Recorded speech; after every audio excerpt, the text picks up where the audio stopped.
Conocarpus ఇప్పుడు రెండు తెలుగు రాష్ట్రాల్లో ఈ చెట్లపై వివాదం నడుస్తోంది. ఈ చెట్ల వల్ల ప్రాణాలకే ప్రమాదం అంటున్నారు కొందరు, మిగతా చెట్ల కంటే ఎక్కువ ఉపయోగం అంటున్నారు మరికొందరు. అయితే ఇప్పటికే ఈ మొక్కలను తెలంగాణ, ఏపీ, తమిళనాడు, గుజరాత్ రాష్ట్రాలు నిషేధించాయి. మానవాళికి ప్రమాదకరంగా ఉన్న కోనోకార్పస్ చెట్లని నరికివేయాలని జరుగుతున్న ప్రచారాన్ని కొట్టిపారేశారు శాస్త్రవేత్తలు, పర్యావరణవేత్తలు. కోనోకార్పస్ చెట్లు మిగతా చెట్ల కన్నా అత్యధిక మోతాదులో కార్బన్ డయాక్సైడ్ ను తీసుకొని ఆక్సిజన్ విడుదల చేస్తాయన్నారు పర్యావరణవేత్తలు. కోనోకార్పస్ చెట్లను పరిరక్షించాలన్నారు జనచైతన్య వేదిక అధ్యక్షుడు లక్ష్మణ్ రెడ్డి. దీనికి సంబంధించిన పరిశోధన చిత్రాలు, ఫలితాలను పవర్ పాయింట్ ప్రెజెంటేషన్ ద్వారా వివరించారు. కోనోకార్పస్ చెట్లపై జరిగిన పరిశోధనలో మానవాళికి ఉపయోగపడే ఫలితాలు ఉన్నాయని యోగి వేమన యూనివర్సిటీ మాజీ వైస్ ఛాన్సలర్ ఏఆర్ రెడ్డి స్పష్టం చేశారు.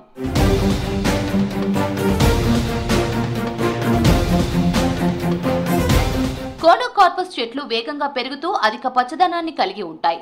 పచ్చగా, అందంగా, ఆకర్షణీయంగా కనిపించే కోనోకార్పస్ చెట్లు రహదారుల డివైడర్లలో ఎక్కువగా కనిపిస్తుంటాయి.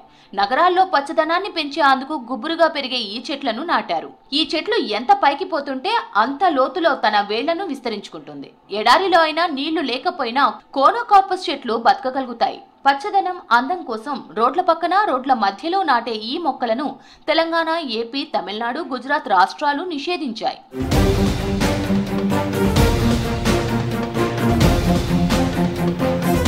కోనోకార్పస్ చెట్లు ప్రమాదకరమైన చెట్లంటూ మరికొందరు విమర్శిస్తున్నారు.